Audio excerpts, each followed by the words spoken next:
Welcome to HFY Beyond Terra, where humanity doesn't just survive, it becomes the galaxy's biggest surprise. Subscribe, and let's go beyond Terra. Princess Seelan of House Veru didn't mind humans. She minded being assigned one. The docking bay on orbital Terrace 9 rang with the polite chimes of protocol, soft lights, scented air, banners in the violet and gold of the Cathari Accord.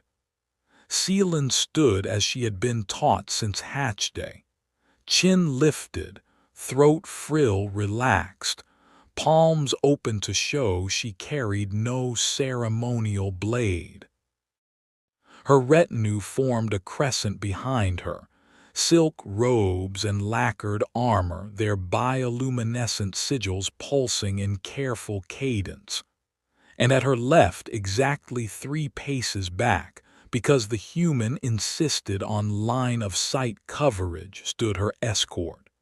He was small, not in height exactly, humans were tall enough, but in presence. No crest, no scent plume, no visible toxin sacs, no claws, no secondary eyelids that screamed predator. His uniform was simple charcoal fabric with a dull patch that read Rook, N in blocky letters. No jeweled harness, no honor scars, not even a ceremonial collar indicating rank. He held a plain case in one hand and looked like he belonged in a maintenance corridor, not beside a princess. Seelan watched the receiving party approach. Diplomats, guards, a pair of terrace wardens in white exosuits. Cameras floated like silver insects. The holofeed was already live. She could feel it the way she felt gravity, an invisible pressure shaping her every motion. She angled her head, letting her translator bead catch the bay's signal. "Escort," she murmured without turning. "You are aware that you are making my delegation look sparse." The human's voice arrived in her ear as a low, calm vibration. "I'm aware you're being watched, Your Highness." "Of course I'm being watched," she said. "That is the point. Not by the people smiling at you." She flicked her throat frill in annoyance. Humans had an unsettling habit of saying unpleasant truths as if they were weather reports. "You were recommended as adequate." That word is rarely used for praise. "It's the best kind," he said. "Means I don't get distracted." Seelan resisted the urge to bare her teeth. Her own guards, 2 crested spear bearers and a shield singer, radiated competence. Their armor was tuned to absorb kinetic impact. Their spear tips carried edge fields that could slice a drone in half. Their eyes tracked every heat signature in the bay. Rook just stood there. A warden stepped forward, bowing. "Princess Seelan, welcome. We are honored by your presence," and his gaze shifted, politely confused, to the human, "your companion." "Escort," Seelan corrected. The human nodded once, not bowing. "Warden, where's the route to the executive lifts?" The warden blinked at the directness, then gestured. "This way." "Terrace 9 is secure. Our scans." Rook raised a hand slightly. "Not rude, just a stop signal. Show me anyway." Seelan forced her expression into serene neutrality. The cameras adored serenity. They moved. The corridor beyond the bay was wide and elegant, lined with translucent stone that held the station's artificial sunrise in its veins. Guests and staff kept a respectful distance. Seelan's retinue followed, their footfalls whispering. Rook walked closer, now half a pace behind her left shoulder, eyes moving constantly without seeming to. "How do you do that?" Seelin asked, unable to help herself. "Do what?" "Look everywhere without looking like you're looking." He didn't smile. "Practice." They reached the executive lift foyer, a circular chamber with a fountain at its center, water rising in slow helixes. The lift doors were framed with gold and station insignia. A pair of terrace guards stood on either side with ceremonial carbines, their attention forward. "Lovely," Seelin said for the hollow feed. Rook's gaze paused on the fountain. The water's helix trembled just once like a muscle twitch. "Don't step past the fountain," he said quietly. Seelin's frill tightened. "What?" "Your Highness," a sound like a cough, too soft to be an explosion, snapped through the chamber. One of the terrace guards folded in half and dropped. The other twitched, weapon clattering. Their ceremonial carbines were suddenly irrelevant. Seelin's world narrowed to motion. Her spear bearers surged forward, edge fields humming. Her shield singer began a vibration chant that hardened the air into a shimmering wall. And Rook moved like a door slamming shut. He grabbed Seelin at the waist, not her arm, not her shoulder, but the center of her mass, and yanked her backward with a force that stole her breath. She stumbled, dignity shattering, and his hand shoved her down behind the fountain's stone lip. A second cough. Stone above her head chipped, water sprayed. A third cough and the fountain's helix collapsed into frantic splashing. "Assassins," Seelin hissed. "No," Rook said, already pulling the dull case open. "Not just." Inside the case were not jewels or ceremonial gifts. There was a weapon, compact, matte, unapologetically human. It looked crude beside Kethari elegance, like a chunk of iron that had learned to argue.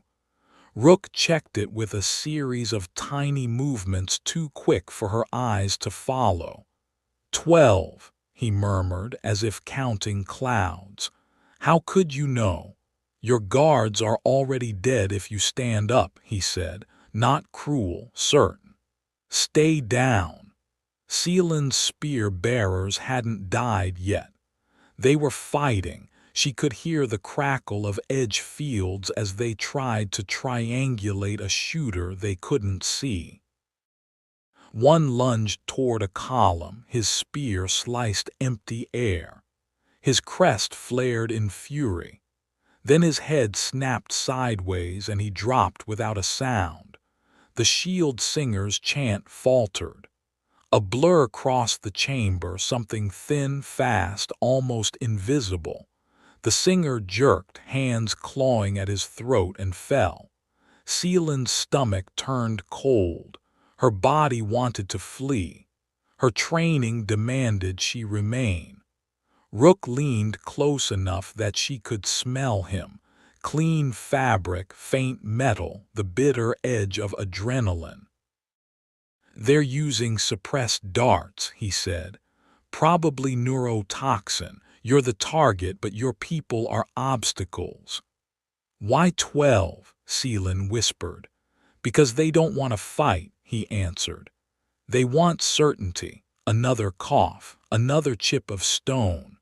The fountain's water sheeted down, carrying flecks of her guard's luminous blood. Seelin realized with sudden horror that the hollow-feed cameras were still floating in the corridor beyond, broadcasting. The accord, her arrival, her death, all wrapped in spectacle. Rook's eyes flicked upward. "Cameras," he muttered. He reached into his pocket and tossed something small, a coin, into the air. It arced lazily, glittering, a cough. The coin sparked and vanished midair. "Yep," he said, "they're watching this too." "You're calm," Seelan said, accusatory. "I'm busy." He rose just enough for his eyes to clear the fountain lip, then dropped again as a dart hissed past. "Human," Seelan said, voice tight, "your species is not known for stealth combat. Your muscles are inefficient. Your claws non-existent. Rook looked at her like she'd offered a lecture to a fire. "Princess," he said softly, "your species isn't known for surviving when it matters." Then he did something impossible. He stopped reacting. Instead of flinching at each cough, he listened. His head tilted, eyes half-lidded. The chamber around them became a map in his attention. The fountain's splash, the hum of lift motors behind sealed doors, the faint resonance of the shield singer's last chant fading like a dying note. A cough different, slightly closer to the left. Rook rolled sideways, not away from the dart but toward its line, and in the same motion he fired. His weapon barked, loud, sharp, indecently unsilenced. The sound filled the chamber like a thrown rock. The terrace guards would have flinched. Seelan's people would have called it barbaric. The shot punched a ragged hole in a decorative column. Behind the column, something screamed, high and wet. A shape shimmered into view as its stealth field failed. An assassin in a skin-tight membrane suit, pale, four-limbed, clutching a punctured thorax. It collapsed, twitching. Seelan stared. "You," Rook fired again, twice, without looking at the falling body. The second assassin appeared mid-step, a dart launcher spinning from lifeless fingers. "That's two," he said, voice flat. The remaining darts came faster now, the assassins abandoning patience. Stone chipped. Water erupted. Seelan pressed herself into the fountain's shadow and tried not to make noise. Rook didn't try to shoot them all. He did something far worse. He crawled, not like a creature hiding, like a predator moving through tall grass. He slid along the fountain's curve, staying below the lip, then reached up and grabbed a handful of wet decorative stones from the fountain's rim. He tossed them, one after another, into the open chamber. The darts chased the stones. Each cough answered a thrown rock, and each cough gave Rook a location. He fired in response, not always at the spot, but at angles that forced movement. Stone shattered. A stealth field flickered. Another scream. Seelan realized with a rising pulse of dread that Rook was turning their certainty against them. Their weapons were quiet, but their discipline wasn't perfect. They were used to prey panicking, running, standing. He was making them shoot at nothing until their patience cracked. "Princess," Rook murmured without looking back, "how many exits?" "The lift doors," she said automatically. "And the corridor behind, sealed." "Yes, for ceremony." "The wardens would." "Good," he said. "We're in a bottle." "That is not good. It is if you're the one with the cork." He reached into the case and pulled out a second device, smaller than his weapon, cylindrical. He twisted it, thumbed something, then tucked it under the fountain lip. Seelan's translator bead whispered, confused. "Electromagnetic pulse capacitor." Rook met her eyes. "When I say down, go flat." "You are already down," she snapped. "Flatter." A dart hissed so close it cut her frill. Pain flared. Seelan gasped, hand flying to the nick. Rook's gaze snapped to her blood, then back to the chamber. His calm hardened into something colder. He rose again, full height this time, presenting himself like bait. The darts came in a cluster, 12 directions compressing into one intent: end him, then take her. Rook didn't dodge. He stepped forward into the open, fired twice, then threw his whole body sideways, deliberate, heavy, into the fountain. Water exploded upward, drenching the chamber in a glittering sheet. "Down!" he shouted. Seelan flattened instinctively. The device under the fountain lip detonated, not with fire but with silence. For a heartbeat, everything felt wrong. The lights hiccuped. The lift's hum died. The floating cameras dropped like dead insects. Seelan's translator bead fizzed in her ear and went quiet. In that electronic void, stealth fields faltered. The assassins appeared. All around the chamber, 12 of them, spaced with military precision, their bodies shaped for different kinds of killing. Some were tall and thin with jointed limbs meant for climbing. Some were compact with multiple eyes. One had a cranial crest wired with psionic amplifiers, its hands already raised. They all froze for the same reason. Humans, Seelan realized, fought like machines even when the machines died. Rook came out of the fountain like a nightmare wearing wet fabric. He moved straight toward the nearest assassin. No hesitation, no flourish closed the distance before the creature could raise its dart launcher and slammed the butt of his weapon into its face. Bone cracked.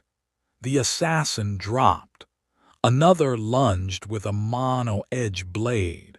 Rook turned his shoulder into the strike, letting the blade scrape across his sleeve instead of his throat, and drove his elbow into the assassin's sternum with a wet crunch. The creature folded. The psionic one hissed and pushed an invisible wave toward him. Rook staggered just a half step, then snarled something in his language and kept moving. Seelan watched, stunned, as the human did not collapse under mind force the way Cathari soldiers did. He looked pained, yes, but pain was not a stop sign to him. It was information. 3 assassins tried to coordinate, spreading to flank. Rook didn't back away. He advanced through the center, forcing them to retreat or commit. He fired once, loud, brutal, into the floor near their feet. The impact sent fragments up, distracting them for a fraction of a breath. He used that breath to grab the nearest one and hurl it bodily into another. They hit the fountain together, splashing like thrown meat. Seelan's throat frill fluttered in shock. "Human," Rook didn't answer. His focus was narrow now, a hunter's tunnel that included only targets and angles. One assassin went for Seelan. It was fast, too fast. It sprinted low, blade out, eyes locked on her behind the fountain.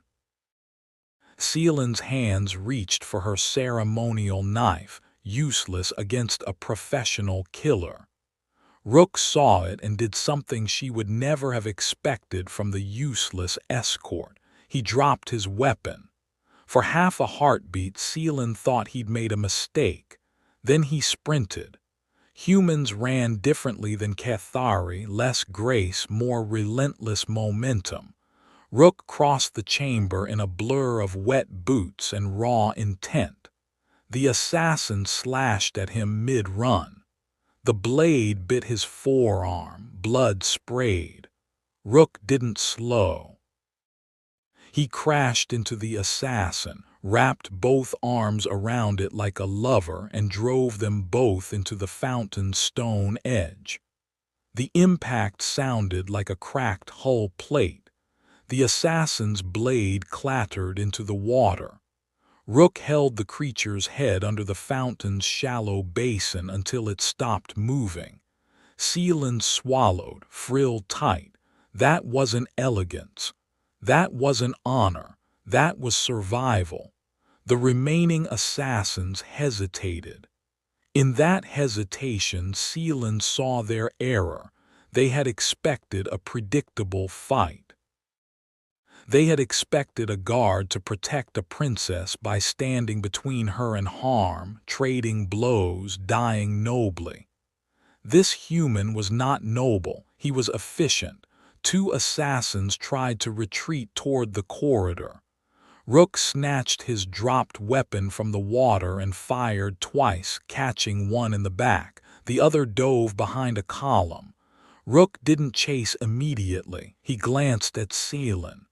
"You hurt." "My frill," she said, voice shaking. "A scratch." "Good," he said, and there was grim humor in it. "Frills heal." Another assassin came at him with a garrote filament, trying to loop it around his throat. Rook reached up, grabbed the filament bare-handed, his skin split, blood slicking the line, and yanked. The assassin lost balance. Rook head-butted it. Seelan flinched at the sound. The assassin dropped, nose, if it had won, crushed into pulp. "That's," Seelan began, then stopped. There was no diplomatic phrase for what she was witnessing. The psionic assassin gathered itself, eyes glowing faintly even without its amplifiers. It hissed and pushed again, a mental spear aimed at Rook's nervous system. Rook's knees buckled. His weapon dipped. He breathed through clenched teeth, face twisting. Sweat and fountain water ran together down his neck. Seelan saw his gaze flick to her just once, as if checking she was still alive. Then he did the most human thing yet. He laughed. It came out rough like gravel. "Is that all you've got?" The psionic's eyes widened in something like disbelief. Rook stepped forward, each movement visibly forced, and raised his weapon, not to fire. He threw it. The heavy human gun spun end over end and slammed into the psionic's skull with a sickening crack. The creature dropped like its strings had been cut. Seelan stared at the fallen assassin, then at the unarmed human. Rook flexed his bloody fingers and rolled his shoulders as if waking from a nap. 10, he muttered. A wet sound came from behind a column. The last two. One dashed from cover with twin blades. The other raised a compact dart launcher, now useless without its stealth and coordination, but still lethal at this range. Rook grabbed the fountain's decorative stones again, this time not to lure shots but to throw. He snapped his arm and drove a stone into the dart launcher's muzzle. The device popped, rupturing. The assassin shrieked, hands burning from chemical propellant. The blade wielder lunged. Rook stepped in close, so close the blades couldn't gain full swing. He took a cut across the ribs, blood blooming dark through wet fabric, then locked his arms around the assassin's elbows, pinning the blades. They struggled, bodies sliding on water-slick stone. The assassin hissed in a language Seelan didn't recognize, spittle flying. Rook leaned his forehead against the assassin's and spoke quietly, almost kindly, as if giving advice. Then he twisted. The assassin's arms popped out of their sockets with a sound like snapped fruit. It screamed and collapsed, blades dropping from limp hands. Rook rose, breathing hard, and looked at the final assassin, the one with the ruined launcher who was backing away, eyes wide, posture no longer professional but terrified. Seelan felt something shift in her chest. The assassins had come for her life with certainty and numbers. They had trained for this. They had probably rehearsed. And now one was afraid. Rook limped toward it, blood dripping, shoulders squared. The assassin turned and ran toward the sealed corridor door. Rook didn't chase. He reached to the wall panel beside the lift doors, a decorative touchpad designed for gentle fingers, and smashed it with his palm. Sparks jumped. The door's lock clicked, confused by the brute input, and slid open a fraction. Enough. Rook grabbed the fleeing assassin by the back of its suit and yanked it off its feet, slamming it into the wall. The creature wheezed, limbs scrambling.